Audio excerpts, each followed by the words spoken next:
దేవుని పరిశుద్ధ నామమున మహిమ కలుగును గాక.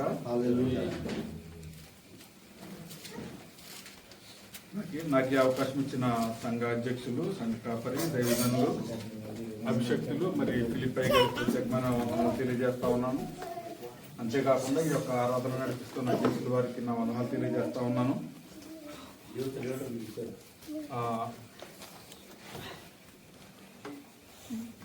మన అధ్యక్షులు ప్రత్యేకించి మనందరి కోసం, యూత్ కోసం, అంటే యవనస్తుల కోసం మరి ప్రత్యేకించి ఒక రోజు ఈరోజు మనందరి కోసం ప్రత్యేకించి ఏర్పాటు చేసి మరి మనల్నే నడిపించుకోమని, మనల్నే ఆరాధన చేసుకోమని, మనల్నే ప్రార్థన చేసుకోమని, మనల్నే ప్రారంభించుకోమని, మనల్నే ముగించమని వారు పూర్తి స్వేచ్ఛ మనందరికి ఇచ్చారు. కాబట్టి వారికి ప్రత్యేకమైన వందనాలు తెలియజేస్తున్నారు. వారిని బట్టి దేవునికి మహిమ కలుగును గాక. ఆమేన్. ఒకసారి 2వ సమూయేలు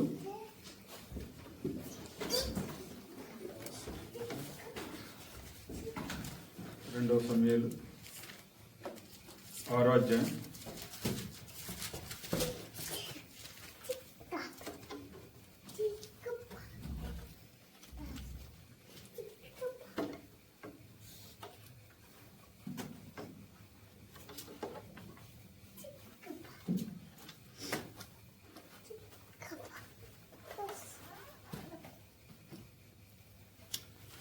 ఈ యొక్క ఆరాధన ద్వారా పరిశుద్ధాత్మ ప్రభు వారు మరి మనతో మాట్లాడలాగిన మనం ప్రార్థన పూర్వకంగా ఈ యొక్క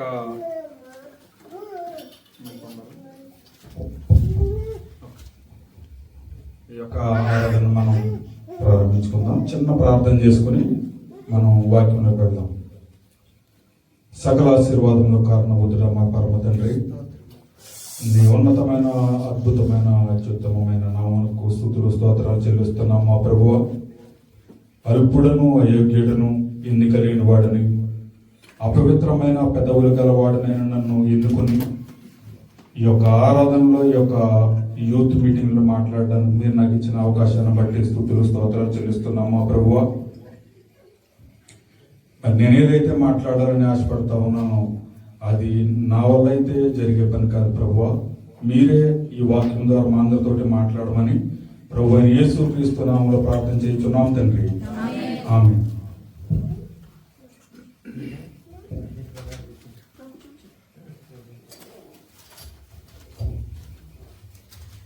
మన జీవితాల్లో కానీ, మన ఇంట్లో కానీ, లేకపోతే మన యొక్క కుటుంబ వ్యవస్థలో కానీ, లేకపోతే మన భార్య భర్తలు కానీ, లేకపోతే అన్నదమ్ములు, తల్లిదండ్రులు, వీరందరి మధ్యలో కూడా, మనం పనిచేసే యొక్క స్థలాల్లో కూడా, లేకపోతే మన యజమానుల దగ్గర కూడా ఎలా అయినా సరే మనము ఒక కమిట్మెంట్తో పనిచేయాలన్నా, లేకపోతే ఒకరి ఎడల ఒకరికి మరి గౌరవము, లేకపోతే అభిమానం అలాంటివి ఏవైనా ఉండాలి అన్నా ప్రభు అయిన యేసుక్రీస్తు వారిని మనం మధ్యలో ఉంచవలసిన వారమే ఉన్నాం. అయితే దాని ద్వారా మనం ఆశీర్వదించబడాలి అని అంటే మన మధ్యలోకి, లేకపోతే మన హృదయంలోకి, మనలోకి మరి దేవుని యొక్క మందసాన్ని మనం ఆహ్వానించబద్దులమై ఉన్నాం. మన హృదయాల్లో మరి దేవుని యొక్క మందసం ఉన్నట్లయితే మనం ఆశీర్వదించబడతాం. మన కుటుంబాల్లో దేవుని యొక్క మందసం ఉన్నట్లయితే మన సంపూర్ణ కుటుంబం ఆశీర్వదించబడతారు. మరి దేవుని మందసాన్ని మరి పరిశుద్ధ గ్రంథంలో పరిశుద్ధాత్మ దేవుడు ఎంతో గొప్పగా, ఎంతో అద్భుతంగా ఆ యొక్క మందసం ద్వారా మరి మనకి ఆశీర్వాదాలు, మరి మన ఒక దిక్సూచి అయి ఉన్నాడు ప్రభు యేసుక్రీస్తు వారు స్వయంగా మందసమై ఉన్నారు. కాబట్టి ఆ యొక్క మందసం ద్వారా మనం కొన్ని విషయాలు మనం పరిశుద్ధ గ్రంథంలో నుండి నేర్చుకుందాం. ఇప్పుడు దావీదు మందసం తీసుకొచ్చే సందర్భంలో దావీదు మందసాన్ని దాన్ని కొంచెం అనుమానపడి దాన్ని తీసుకురావాలా వద్దా అన్న ఉద్దేశంతో దాన్ని తీసుకురాకుండా ఆ యొక్క ఊరి వెలుపల ఉన్న ఉబేదేదోము ఆ ఇంట్లో పెడతారు. దాన్ని అది 3 నెలల పాటు దగ్గర అక్కడ ఉంటుంది. ఒకసారి చూడండి. 9 మందసమును దావీదు పురములోనికి తన యొద్దకు తెప్పింపనల్లక గిత్తీయుడగు ఉబేదేదోము ఇంటి వరకు తీసుకుని అచ్చట ఉంచెను. సరిపోతుంది. చూడండి, అది మందసం గురించి పూర్తి అవగాహన ఈ దావీదుకి లేదు. దావీదుకి లేకపోవడం వల్ల దాన్ని, అంటే ఒక విధంగా చెప్పాలంటే భయపడతారు మందసం గురించి. భయపడి అది తీసుకొచ్చే సందర్భంలో అది ఒబేదెదోము ఇంట్లో పెట్టవలసిన పరిస్థితి వస్తుంది అనమాట. అయితే ఈ ఒబేదెదోము ఎవరు అని అంటే, ఒబేదెదోము గురించి కొంచెం కనుక మనం ఆలోచించినట్లయితే అతను ఒక ద్వారపాలకుడిగా ఉంటాడు. అయితే ఎప్పుడైతే ఈ మందసాన్ని తీసుకొచ్చి ఆ యొక్క 3 నెలల పాటు ఆ ఒబేదెదోము ఇంట్లో పెట్టడం జరిగిందో, ఆ ఒబేదెదోము ఆ ద్వారపాలకుడి యొక్క అక్కడ నుండి ఆ మందిరంలో ఒక క్వైరు లేకపోతే ఆ సంగీతం ఈ ఉన్న పరిస్థితుల్లో ఈ ఒబేదెదోమును ఆ సంగీత పరిచర్యలో వాడబడతారు, అంటే దాంట్లో పెడతారు ఆ యొక్క యజమాని. మరలా కొంతకాలానికి ఆ ఒబేదెదోముని అక్కడ ఒక టీం ఉంటుంది, అంటే ఇంచుమించు కోయిర్ లాంటిది ఒక పెద్దలో లేకపోతే ఒక టీంకి ఒక నాయకుడిగా పెడతా ఉంటారు. అంటే అంచెలంచెలుగా ఒబేదెదోము, అంతేకాకుండా ఒబేదెదోము యొక్క సంపూర్ణ కుటుంబం ఆశీర్వదించబడుతుంది. అంటే ఆ యొక్క మందసం యొక్క గొప్పతనం, ఆ ఆశీర్వాదాలు ఆ ఒబేదెదోము పొందుకుంటాడు. అయితే 3 నెలలు జరిగిన తర్వాత ఒకసారి మళ్ళీ చూద్దాం వాక్యం. యెహోవా మందసము 3 నెలలు గిత్తీయుడగా ఒబేదెదోము ఇంటిలో ఉండగా యెహోవా ఒబేదెదోమును అతని ఇంటి వారినందరినీ ఆశీర్వదించెను. దేవుని స్తోత్రం కలుగును గాక. తర్వాత చూద్దాం. దేవుని మందసం ఉండటం వలన యెహోవా ఒబేదెదోము ఇంటి వారిని అతనికి కలిగిన దాన్ని అంతటిని ఆశీర్వదించుచున్నాడన్న సంగతి దావీదునకు వినబడగా దావీదు పోయి దేవుని మందసమును ఒబేదెదోము ఇంటిలో నుండి దావీదుపురమునకు ఉత్సాహముతో తీసుకుని వచ్చి దేవుని మహిమ కలుగును గాక.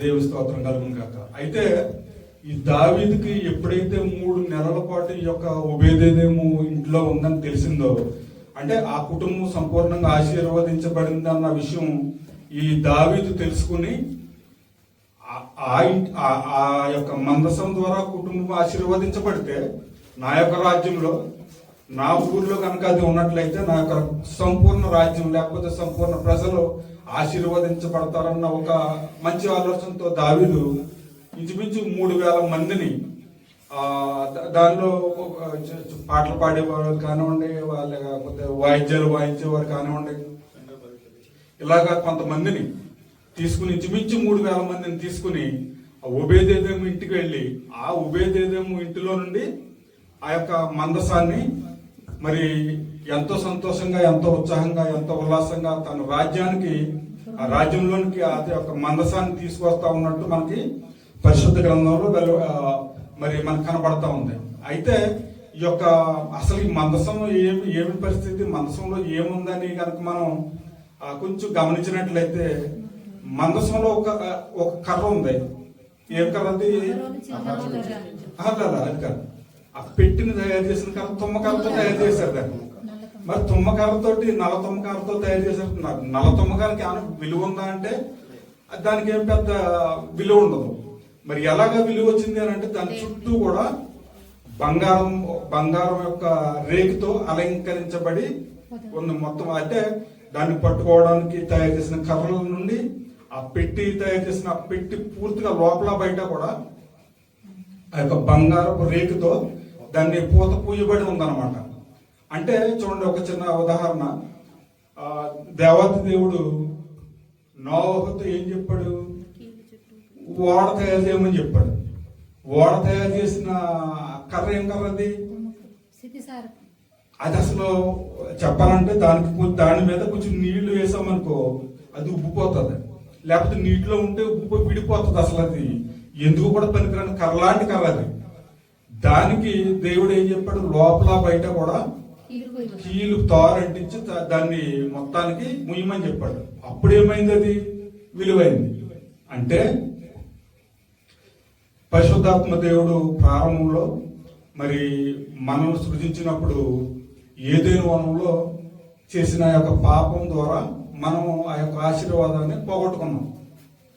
మరలా తిరిగి మనం అది పొందుకోవడానికి, అంటే మనం చెప్పాలంటే ఏదైనా వనంలో జరిగిన ఆ యొక్క సందర్భం తర్వాత మనం విలువ లేకుండా అయిపోయిన వారమైనట్టే. అయితే మనం తిరిగి మళ్ళా ఆ ఆశీర్వాదాన్ని పొందుకోవాలి, ఆ యొక్క విలువని పొందుకోవాలంటే ప్రభు అయిన యేసు క్రీస్తుల వారి యొక్క ద్వారానే తప్ప మనకు వేరే మార్గం లేదు. అంటే ప్రభు అయిన యేసు క్రీస్తు ప్రభు వారి శిలువలో మరణించే కార్చిన రక్తం ద్వారా మనల్ని కడిగి మరి మనల్ని వెలపెట్టి కొనిన తర్వాత మనకు విలువ పెరిగింది. అంటే ఆ యొక్క ఆ కర్ర అలా లేకపోతే బయట పూసిన ఆ పూత తారు దానికి సాదృశ్యంగా ఉందన్నమాట. ఇక్కడ ఏముంది, ఈ యొక్క కర్ర చుట్టూ బంగారపు పూత పూయబడింది, అంటే రేకుతో అలంకరించబడింది. తర్వాత దానిపైన 2 కెరూబులు ఉంటా ఉంది. అంతేకాకుండా దాని లోపల చూసినట్లయితే మరి ఈ యొక్క 10 ఆజ్ఞలు మోషే గారు మరి దేవునితో సంభాషణ చేసిన తర్వాత తీసుకొచ్చిన 10 ఆజ్ఞలు దానిలో ఉంటా ఉంటాయి. అంతేకాకుండా మరి అహరోను కర్ర, అంటే కర్ర దాంట్లో పెట్టిన తర్వాత చిగిరించింది, అంటే చిగిరించు అహరోను కర్ర. తర్వాత బంగారు పాత్రలో మన్నా. ఇవన్నీ కూడా మరి దేవుడికి మనకి ఉన్న ఆ యొక్క అనుబంధం, లేకపోతే ఆ యొక్క దేవుడు మన మీద చూపించిన ప్రేమ, లేకపోతే మనతో ఉన్న ఇంటరాక్షన్, ఇవన్నీ చూస్తున్నట్లయితే ఒక్కొక్క దాన్ని వివరించుకుంటా వెళ్తే అది దానికి మనకు ఉన్న ఆశీర్వాదం, లేకపోతే దేవునితో మనకు దూరం అయిపోయిన తర్వాత మళ్ళా తిరిగి మనం మరి దేవునికి ఎలాగ దగ్గర, ఎలాగ మనం మరి ప్రేమించబడ్డాం అన్నది దాని యొక్క వివరణ అయి ఉన్నది. అయితే ఇది తర్వాత చూద్దాం ఒకసారి. ఎట్లనగా యెహోవా మందసమును మోయేవారు 6 అడుగులు సాగుగా ఎద్దు 1 క్రొవ్వున దూడ 1 వధింపబడెను. దావీదు నారతో చేయబడిన 16 చూడండి ఒకసారి. యెహోవా మందసము దావీదు పురమునకు రాగా సౌలు కుమార్తెకు మీకాలు కిటికీలో నుండి చూసి యెహోవా సన్నిధిని గంతులు వేయచ్చు నాట్యమాడుచున్న దావీదును కనుగొని తన మనసులో అతని హీనపరిచెను. దేవుని మహిమ కలుగును గాక. చూడండి, ఆ మందసం యొక్క విలువ తెలియక మీకాలో ఆమె ఏం చేసిందంటే ఇంచుమించు ఆ యొక్క కోట దగ్గరలోకి వచ్చేసింది. ఆ ఊరేగింపుతో దాన్ని తీసుకొస్తా ఉన్నప్పుడు ఇక దావీదు గారు ఒక నారపట్లతోటి వారు ఉన్నప్పుడు ఆ స్తుతి ఆరాధన చేస్తూ ఆ మందసాన్ని తీసుకొస్తున్న సందర్భంలో ఈయనకి ఆ ఒంటి మీద బట్టలు ఉన్నదా లేదా ఏంటి ఏం జరుగుతుందో కూడా తెలియని అపస్మారక పరిస్థితులు, అంటే ఆ సంతోషంలో ఆయన ఉంటే ఈమె కిటికీలో కూర్చుని కిటికీలో చూసింది ఆయన. ఎవరిని? దావీదుని చూసి అది చాలా చిన్నగా, అంటే అవమానకరంగా, ఆమె ఏమీ అనకపోయినా ఆమె అలా అనుకుంది మనసులో.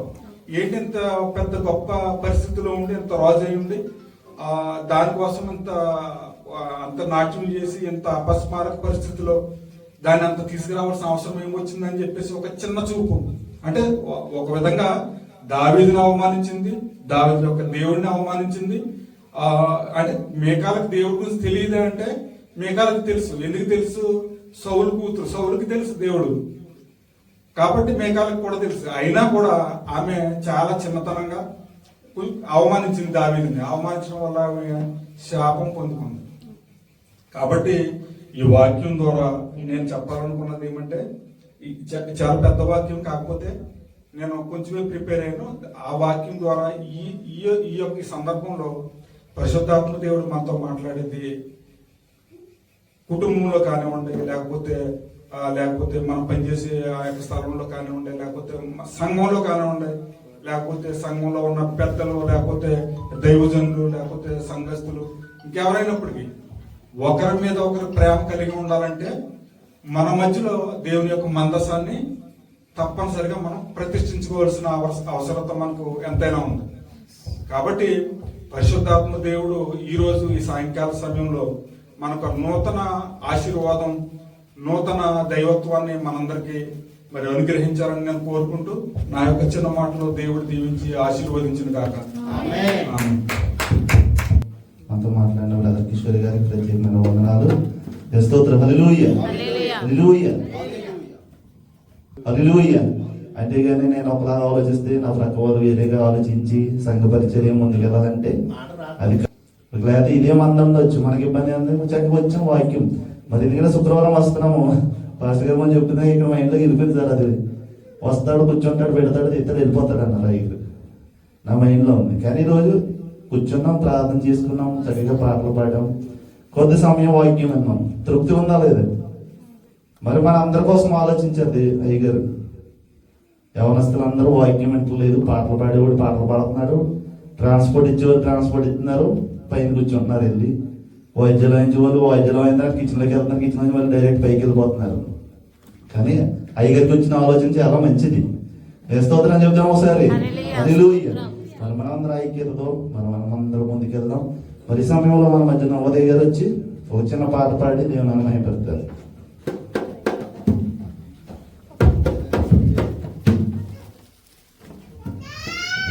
రోహిత్ కూడా రావాలి ముందు.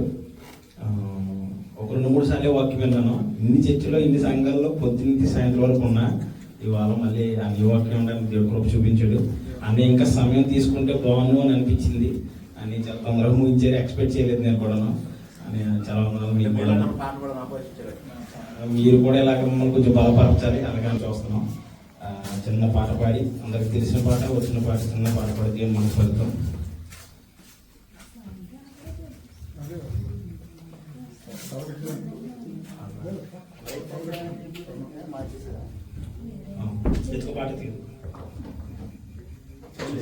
నుండి నా ప్రాణాన్ని రక్షించావు, బలమైన రెక్కల కింద నాకు ఆశ్రయమిచ్చావు.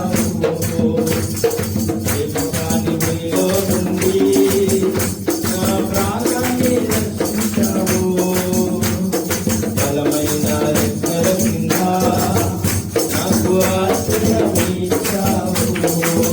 లేదయ్యా వేరే ఆధారం, నా దుర్గమా నా శైలమా. లేదయ్యా వేరే ఆధారం, నా దుర్గమా నా శైలమా.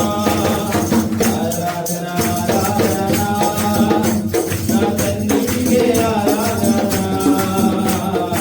ఆరాధన ఆరాధన నా యేసునికే ఆరాధన, ఆరాధన ఆరాధన నా తండ్రికే ఆరాధన, ఆరాధన ఆరాధన నా యేసునికే ఆరాధన.